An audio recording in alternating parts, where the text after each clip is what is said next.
Ang bongga lang ng pinaramdam ng mga Pinoy sa Amerika ang pagkakaisa at lakas ng puwersa sa pagsuporta sa pelikulang Hello Love Again ni Catherine Bernardo at Alden Richards. Aba, nakipagsabayan nga sila sa mga malalaking pelikula na palabas doon. Pasok nga sa top 10 na pinakamalakas na pelikula sa Amerika ang Cat Den movie.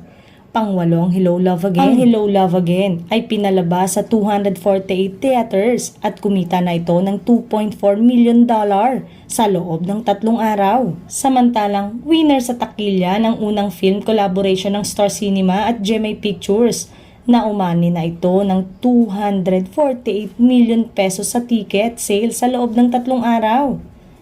Mula 500 local cinemas noong opening day. Napapanood na ngayon ang Hello Love Again sa 726 cinemas sa iba't ibang bahagi ng bansa.